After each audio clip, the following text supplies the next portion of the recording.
is Professor Bob Iannucci. He is Distinguished Service Professor of Electrical and Computer Engineering at Carnegie Mellon. We're particularly pleased because he's at the Carnegie Mellon right here in the Valley, where he heads the Scilab Mobility Research Center. And his overall goal is to work on wireless networks as platforms for the next generation of computing. So that's an interesting thing that he is uniquely qualified to put together. I'll just tell you a little bit about his experience. You'll get the idea pretty quick. He is former CTO of Nokia, head of Nokia Research Center, and this was at a time where Nokia was booming and really leading the marketplace. The Research Center did deliver fundamental contributions to LTE and the LTE standards. He has, since then and before then, perhaps led engineering teams at startups. He's a founder of EXA that created the first generation of high-performance CAD for visualizing fluid flows. And that company went public in 2012. So we are delighted to have Bob here. Please join me in greeting him. Thanks very much, Per and Tom, for the invitation to come today. As Per said, I'm with Carnegie Mellon in Silicon Valley, and I'm pleased to say that we're such a small campus that we weren't a target in the previous exercise. We're literally under the radar. So while Cal and Stanford duke it out, we will survive because you don't know about us. Okay.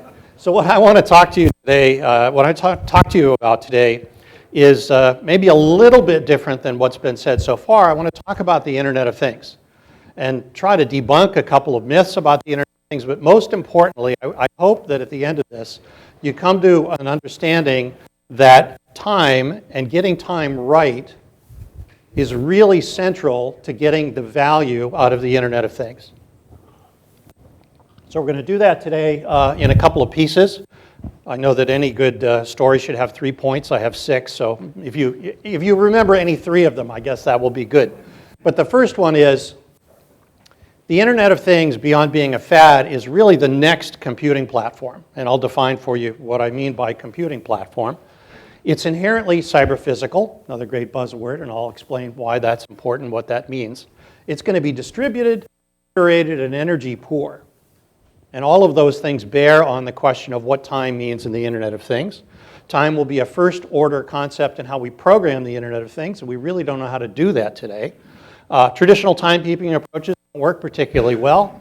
So for those of you who are interested in technology development, this is a great big wide open area, and one of the reasons that I'm interested in studying it is that there are some really hard and interesting problems that, if we sort of play economics, if we learn from the economics of how the computing industry has run in the past, we have a reasonably good argument of why investing our time, energy, and effort here will pay off in a very big way. And I hope you understand, I hope I make that point by the end of the half hour. First of all, what's the Internet of Things?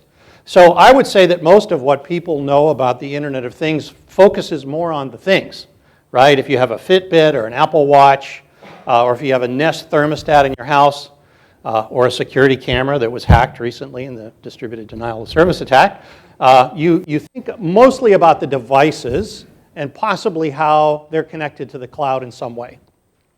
But really the more important thing is not the focusing on the things, it's focusing on the internetworking of things. Okay? The so-called network value, the network effect, will come when we figure out how to tie together a bunch of devices in the environment and extract information from them. And it may be the case that the information comes from devices that weren't all built in the same build-out. There actually is an economy of data, and being able to share and aggregate data is actually central to the Internet of Things. Okay? So depending on which church you worship at, you'll focus on, I would say, widely different issues. I'm focused on, which is the internetworking of things devices in the IoT. So how is the Internet of Things programmed today, given that most of the world is focused on on this side of the figure? Well, we think about Fitbit devices and Nest thermostats and so on that are designed and built as embedded systems, right? So teams work very hard to make these things very energy efficient, hopefully unhackable. There's some cases where that didn't work so well. and they're connected to some sort of a cloud service, whether it's the security system for your home that aggregates your cameras, but largely it's a vertical stack where we just use the internet as a conveyance from these devices to some cloud service. And the thing that's in between, the network, is largely closed. So we have an open programming environment to some extent, openable in the sense that people develop their own devices. And there's obviously, the world knows how to build cloud apps. And the thing in the middle, the network, is sort of a non-participant. We'll come back to that thought in a couple of minutes. Okay? So that's how we program the IoT today. It's going to change, and we'll talk about that in a few minutes. So if we think about sensors in the real world, what I call the out-of-building experience, it takes us beyond where the research has gone over the last 10 to 15 years. There's been a lot of work done in wireless sensor networks inside buildings.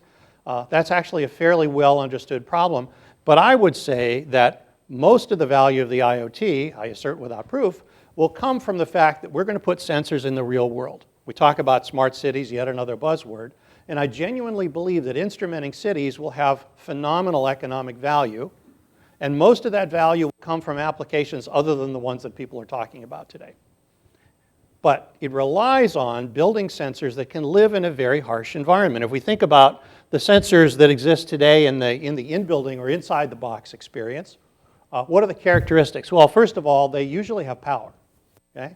They're usually owned by one organization, one CIO or one CEO who says there shall be sensors in the building. There's a cable plant, so wired interconnect is a possibility, or Wi-Fi, which is owned by one organization. It's a very closed and very well-controlled environment. Now contrast that to the outside-the-box experience. If we think about the smart cities and putting sensors in the pavement, which I actually have a project that's doing that right now, or in parking meters or stop signs or traffic lights or traffic cameras, or even the Teslas and Priuses and other things that drive into smart intersections that choose to share their information, it's a very different environment. Okay? So the outside-the-box experience really has none of those things that make the inside-the-building Internet of Things what it is today. Right? So we already have a bunch of hard problems that we have to face. And one of the biggest ones, of course, is that deploying such systems will rely on working well with the organizations that own them. Going to the cities, going to most cities that I know and saying, hey, would you please pay us $100 million? We'll put in this fabulous smart city system. Very few municipalities think that way. Instead, they think about fixing one sidewalk today and putting in a few stop signs tomorrow and changing a traffic light the next day. It's very incremental. And there are a set of processes that the city understands about how to put in stop signs and how to put in lane markers and so on. That it's not likely that we're going to change those practices. We have to think about how to fit into those practices, which also imposes some fairly serious design constraints.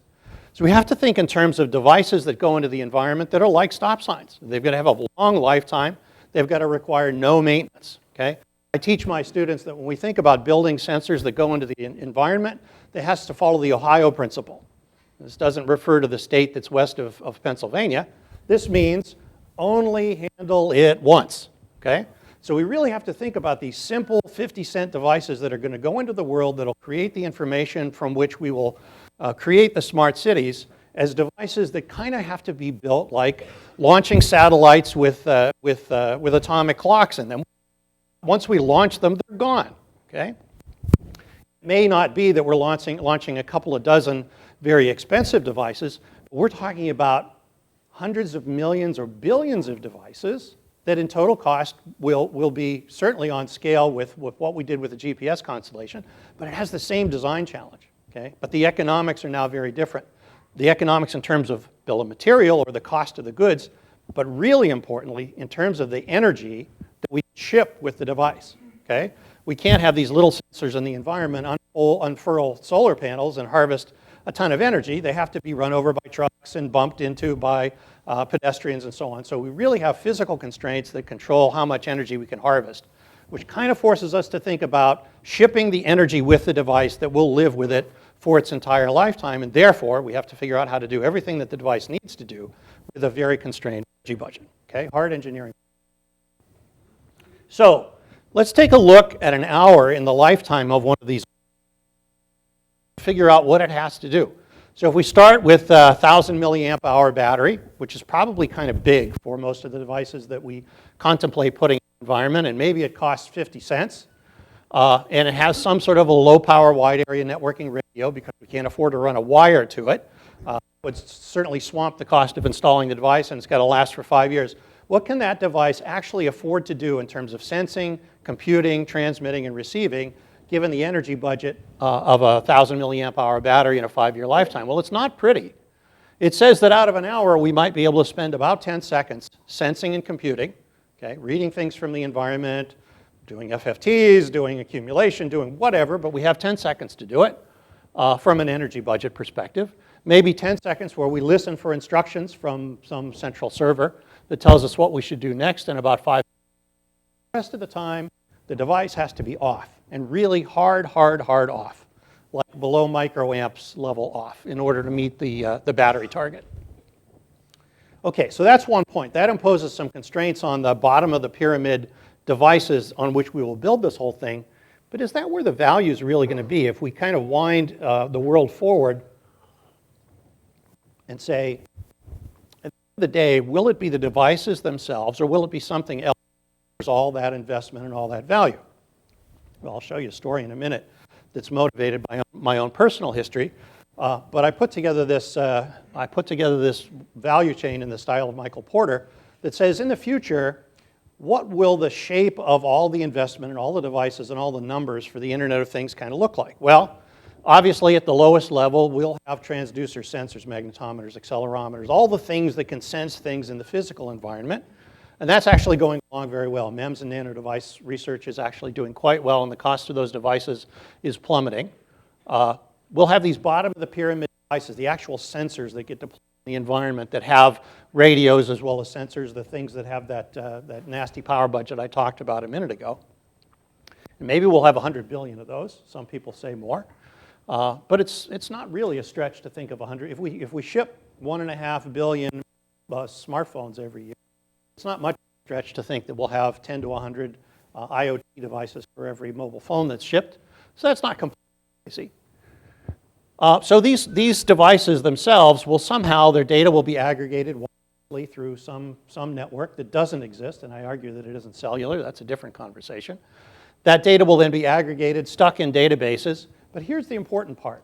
We can imagine a bunch of smart cities and a bunch of systems in smart cities, smart communities, what have you, the out-of-building experience, where each of these systems is separately built. But the value comes when we can take the information from the parking meters and the information from the Teslas and put it together in one app in some way and extract information we couldn't have gotten any other way. That's what I call federation. The idea is we may have lots of different databases that exist in the world of sensor data, but the big aha will come when we figure out how, in a programmatic way, how we can write a program, an app, if you will, that takes data from different systems, federates it, puts it together, and actually draws inferences from that. Then from those inferences, you can imagine a whole world of analytics and business intelligence. So there's an interesting thing here. The numbers kind of neck down right around this point where there's federation of data. Why is that? Well, I want to offer you a possible explanation. You can decide whether it's a plausible explanation or not. But first, I want to say just a few words about how we get to that state. I said, here's what the future looks like. How do we get there? So we will, my argument is that the value is in the aggregation of sensed information rather than the value of data from any one sensor. So we have to, it's a network effect. We have to pull the data together. Sensing has to be pervasive in order to do that, but actually to make sensing pervasive, that's expensive. It depends on ubiquitous coverage of devices and the networks that back them up. Doesn't exist. Creating coverage is a substantial investment, so we have to have a motivation. We have to have a reason to make that investment in order to get the value. And this is not unlike the forward thinking of the GPS system where we imagine some value, and in fact, there's even greater value beyond that. But somebody's going to make the tough choice to make the big investment up front to enable this. So dynamically, from an economic perspective, it's very similar. So the investment ultimately will be justified by a broad base of applications. And the first wave of IoT applications, unfortunately, is going to be vertical. What do I mean by that? Well, I mean that people will install a traffic sensing system that is traffic sensors, radios for traffic sensors, data aggregation for radios for traffic sensors, and some analytics and visualization tools. That's how it'll start. But eventually, when we have enough such systems and we figure out how to cross-connect them, this idea of the industry being vertically oriented will turn to a horizontal orientation, where those columns that I showed you in the value chain will each become separate businesses. And the value, where people will want to spend money, here's the important point, is going to shift from the left-hand side to the right-hand side of the chart. And the question is, can we figure out how and where to invest and why? So I offer this humble observation that I've uniquely named Iannucci's law, which says that in each generation of computing, the emergence of a standard platform transforms the industry by shifting value from hardware to software and to services. From hardware to software and services. I argue this has happened already 4 times, and let's see the truth of this. So we were at the Computer History Museum last night, and I'm proud or maybe shocked to say that if you dig around in the bowels of the archives of the Computer History Museum, you'll find an old IBM mainframe, the IBM 4341, which is in the collection. The arithmetic logic unit inside that box was designed by these hands. Okay? So I tell my students, mainframes, we can't completely forget about them because we still have people alive who actually designed them. I started my career at IBM, and I came in fairly late to the mainframe business, but I saw, and I looked, armchair historian, I looked at how the mainframe business had evolved, right? So at the beginning, there was the bunch. Remember the bunch? Burroughs, Univac, NCR, CDC, Honeywell, and IBM in the 50s, and all the value was in the hardware, right? We had these big glass enclosed rooms with raised floors. Do you remember what it was called, what word we used to actually run a program on the computer? We didn't say running the program on the computer. Yeah, batch, but there was a word that we used, a verb that we used when we actually gave the programming deck to the priesthood who actually ran it on the computer. It was called submitting, right? We bowed in deference to the computer. We submitted to the computer, okay? Because the computer was the big, expensive, holy thing, right? So a funny thing happened in 1964. IBM said, you know, we've had this IBM 1401, which, by the way, there's a room in the Computer History Museum that has a 1401 in it. We made the 1401, 709, 7090, these great machines that were used for military applications and other things. But the problem is every time we came up with a new idea about how to make it faster, the guys we sold it to complained because they had to rewrite the software. What if we could design some sort of a common thing that we called an architecture that we would promise to the world we wouldn't change? It would just make everything underneath it faster, different versions of the hardware, faster and faster at different price points, of course, but that it would all run the same software. So you can think of this whole world of hardware that sort of necks down to this common thing that we can now call a platform, which of course was the IBM System 360. And then above that, you can have software that's independent of the hardware. It's a great idea. It's a brilliant idea. So what happened? As soon as IBM introduced the System 360 and promised to the world, here's the instruction set, we're not going to change it, or if we do, we'll do it in an incremental way that won't invalidate your software, because software probably has some value. What fairly quickly happened is other people realized, actually some people inside IBM realized, that you could create a business out of making compatible computers. If there's a promise that says, here's the standard and we're not going to change it, then that enables competition.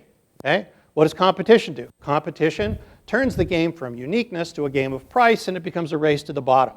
So all of a sudden, IBM kind of put a hole in the bottom of the bucket. This was a great idea, but what it meant was IBM had to find other ways to keep the price up because the customers had a choice. They could go to different hardware vendors and get more or less the same goods. They commoditized something that was really quite unique.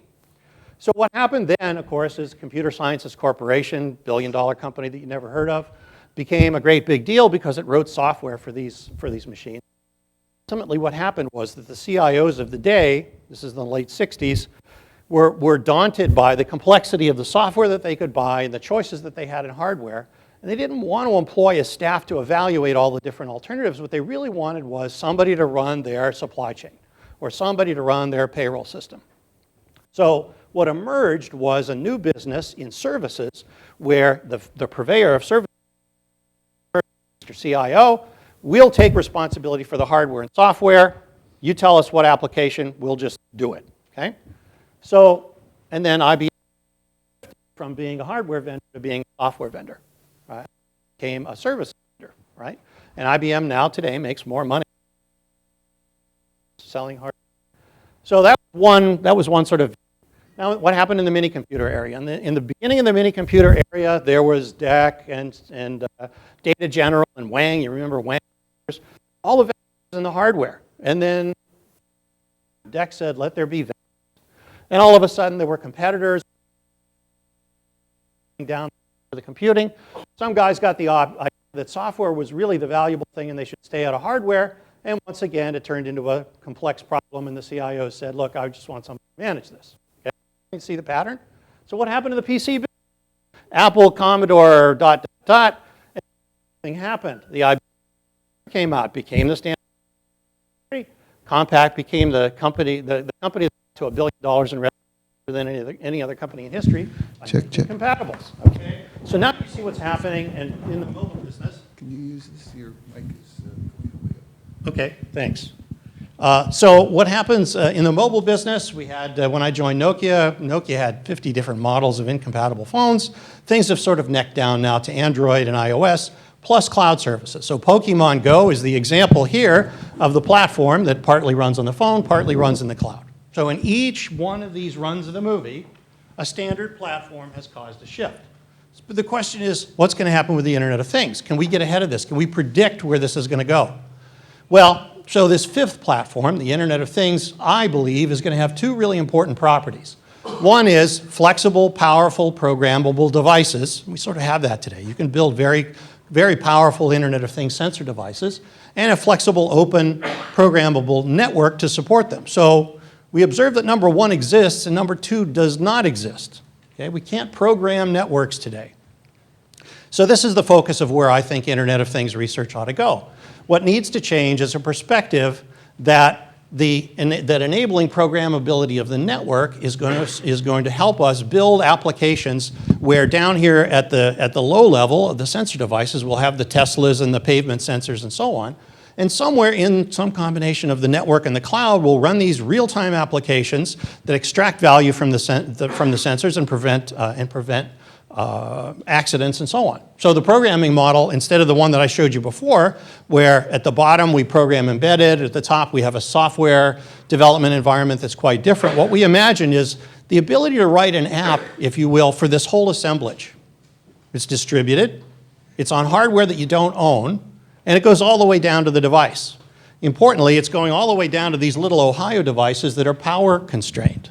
Okay? So the implication is that when we write this one program, it's going to run on multiple devices, possibly many sensors, possibly in the network, plus in the cloud. But just as importantly, if we imagine sharing the data that comes out of one of these sensors across different applications, one device might run several programs simultaneously. Maybe it'll run mine and yours at the same time. And if anybody doesn't believe that that is happening, just take a look at the distributed denial of service attack that happened recently.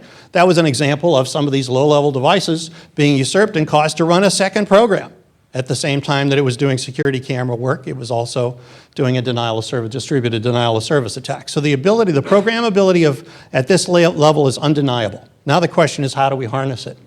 So one of the hard problems that we have, of course, is that this whole system is cyber-physical, meaning that there's a line that separates the real world, where the sensing exists, from the computing that actually does the aggregation of sensor data, if you will. So we have sensors, and we've got some computing that lives in the cloud. We can imagine that some number of sensors, the data gets aggregated, and we do some clever stuff in the cloud. We put on the brakes in the car before it hits the pedestrian of the car that's turning right, and it can't see the pedestrian around the corner because it's obscured by a building, but there's a camera there that senses it, and somehow we close that loop. So what's important in this, a couple of things that are important in this. Number one is we have to figure out a way to do this computing where the sensing doesn't have to go all the way up to the cloud and come all the way back. Because this sense, compute, actuate loop, the speed that we can go around that governs the kinds of things that we can actually do in the Internet of Things, right? If it's 2,000 milliseconds, then there are some actions that we just can't control, we can't govern fast enough. So this becomes a first order concern. But more importantly, we also have to think about this issue here. This world is a world of computing. This is the real physical world. There's a real notion of time down here, and the notion of time above that line is abstract, okay? So below the line, time is real, right? We can talk about simultaneity, we can talk about concurrency, we can talk about causality. But above the line, after we sense the data and we timestamp it and send it up to some computing thing, time is just another number, okay? And if we write a program that says, take this following action at this certain time, and we send it back down to the device, it might work and it might not, because there's no hard connection between the abstract notion of time above and the detailed notion of time that we have to respect in the real physical world. So the question that we have to ask is, if we want to take those same programmers that observed the standard platform and rushed to add value to mini computers and PCs and mainframes and mobile phones, the same million programmers, we have to figure out a way to make time programming simple enough that all those million programmers can grasp the concept. Not easy. And it depends on the application. Okay, we've done some work with the US Geologic Survey and using smartphones with clocks and GPS to detect Earth movements and to crowdsource earthquake early warning. There, the timescales that we care about are maybe hundreds of milliseconds. If we want to do something like an acoustic beamforming application, where we want to do what ShotSpotter does and sense an acoustic wave and figure out where it is based on time difference of arrival, now we have to worry about the sensors that sense that data being able to timestamp to an accuracy of maybe a microsecond. And maintaining microsecond accuracy across a fleet of separately built and deployed 50-cent devices is a really hard problem. Okay? How do we solve it? So if we think about our 50-cent devices, could we put a GPS on each one so that we get accurate enough time? Well, with today's technology, I did the math, if you actually take a decent GPS used for time, not for positioning, and we simply blindly apply it to that Ohio device that was mostly off, and we give the GPS enough time to lock every time we want to take a sensing, so we get the time right, that would take our 5-year lifetime down to less than 2 years, okay? Significant impact. Could we use a cellular modem and borrow time off the cellular network? Same problem. The power at the device level is kind of devastating. It's also pretty expensive. Could we use a chip-scale atomic clock? We talked about that a couple of days ago. CSACs are probably not in the price range that we're going to put in a 50-cent device, and they also run at pretty high power levels. Okay? Temperature-controlled crystal oscillators, maybe, but it depends on the application. So the cost of timekeeping really has to be tied to the application, okay, which we don't know a priori because we're going to share these devices across applications. And the cost of timekeeping is also has to be sensor appropriate. Okay? If we're sensing temperature, it doesn't change that fast. Acoustic waveforms we have to care about very significantly. So the main thought here is that the time complexity of programming the IoT is something that we can't put on a million programmers who are non-specialists, who aren't in this room. We have to figure out a way to simplify the expression of time, and importantly, we have to figure out a way to let programmers express time in a way that's going to be respected and managed by these 50-cent devices. Having global clocks that run across all of these devices, from a power perspective, we just can't do it. What we can do, however, is we can build devices that can be dynamically synchronized to programmer specification on demand, and the power for that actually seems to be somewhat tractable. So I'll skip this. We're developing a new programming language that's based on 3 fundamental concepts that will make up the future Internet of Things. One is a set of reference clocks, the ones that we all know and love.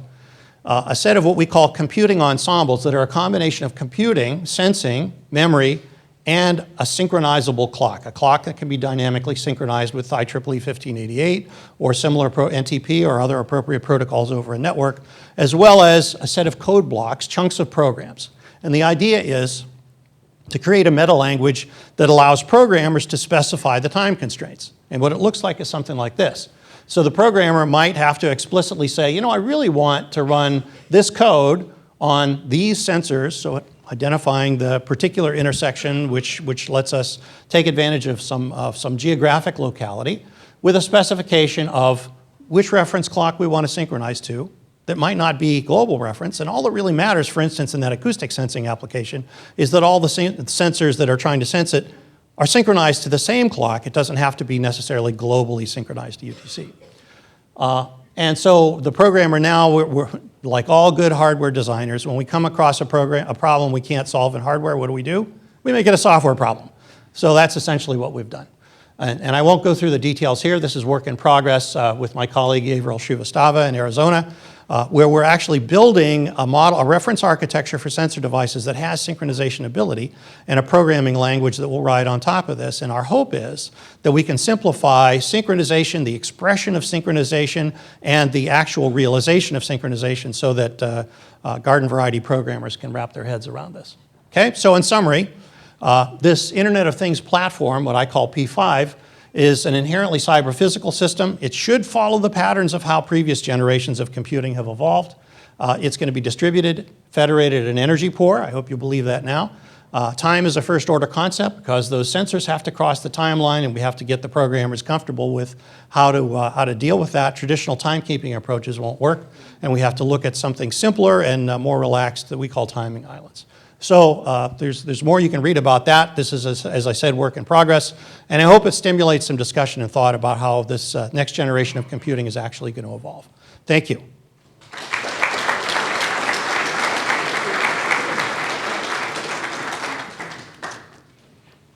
Sir, I don't know if we have time for questions, but Maybe Tom? If we have, up in the back corner. How do you verify known good sensors? How do you do on-board error correction? If a sensor's bad or producing bad data or it's kind of distance. Yeah, great question. The question is, how do we verify sensors given that we're going to deploy these 50-cent devices in the real world and they're going to break? Once again, I think that this becomes a software problem. I think the number of sensors that we deploy in an environment, I favor the approach of lots of cheap sensors and then software-based cross-correlation of readings so that we're not critically dependent on a single sensor in a single environment for a single reading, and we have the ability to sort of vote the bad guy down. Last night I showed the Machiavellian quote. Yes, which was great. Thank you for that.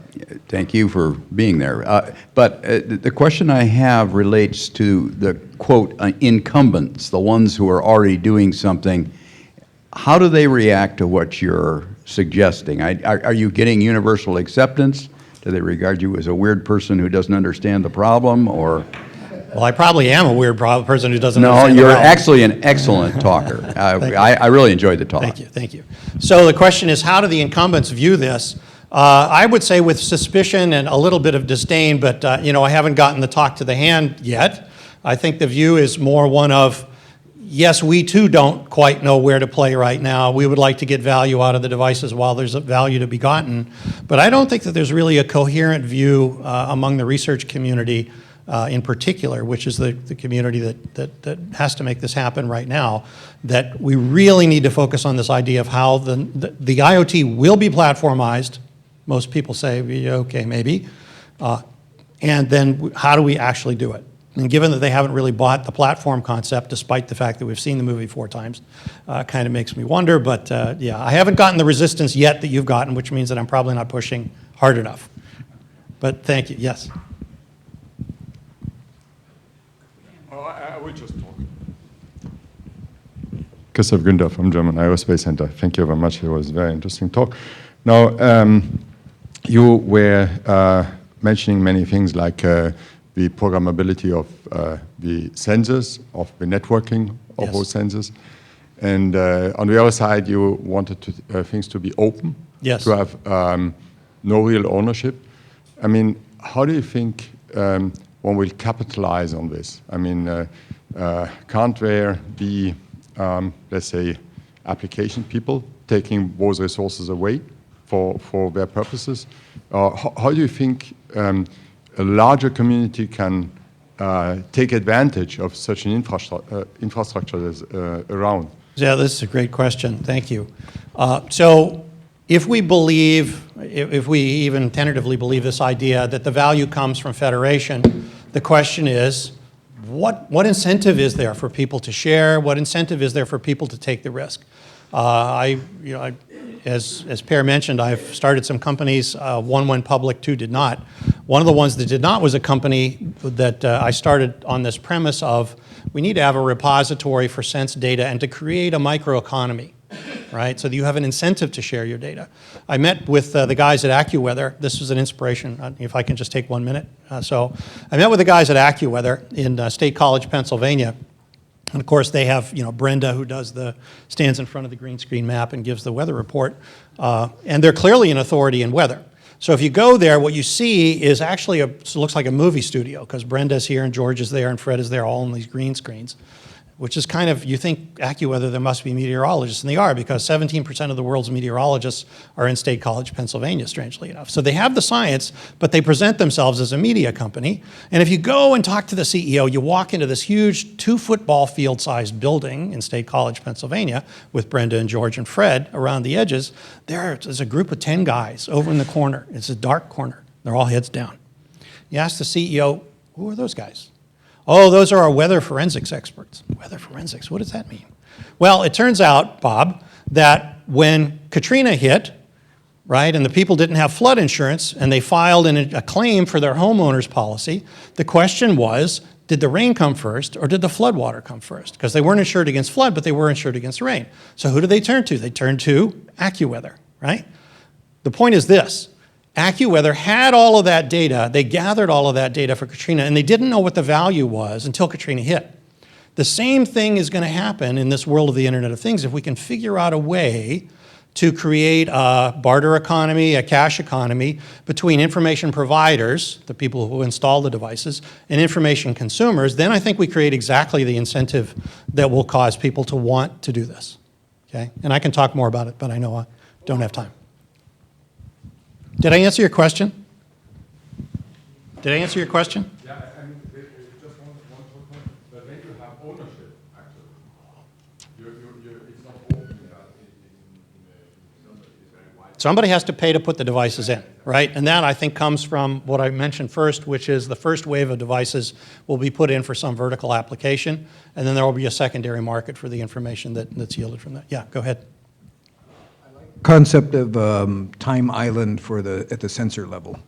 Have you made some sort of study of what sort of timing, precision, and power is an interesting level? So we've started that, and again, depending on the application, if you need millisecond accuracy, over the span of a day, that's pretty easy. But if the application demands microsecond accuracy, now we have to start exchanging NTP packets or 1588 packets, and the energy cost is in the communication, right? So the more accurately we try to synchronize our local clock to a standard, the more packets we have to exchange in the network, power goes up. So we haven't published that work, but that's sort of the heart of the study, of really quantifying this premise that dynamically synchronized clocks, net is less energy across a span of applications than having a CSAC or a TCXO or something like that actually in the device. So I have to hedge. We haven't published that yet, but that's part of the study. Okay, I think I'm... One more question. Okay, I'm not off the hook yet. It's an interesting study. Okay. One of my groups is involved with a lot of sensors, but they've taken the open source route. I'd like to see what your comments are with respect to open source versus, closed source software, and say in general sense. Yep. So the question is open source in the context of all that we've talked about here. Well, the first point that I try to make, and actually it's easier to make the point now than when I started preaching this a few years ago, these coin cell powered 50-cent devices will boot and run Linux. No question about it. And in fact, the distributed denial of service attack that happened recently was a result of the fact that cameras were built using a distribution of Linux that was, unfortunately, they left the passwords open, but that doesn't mean that open source is a bad idea. I actually think it's a pretty good idea. And at the low level, what we really need in these devices is not any different than what we need in a general purpose computer. We need scheduling, we need process isolation, we need data communication.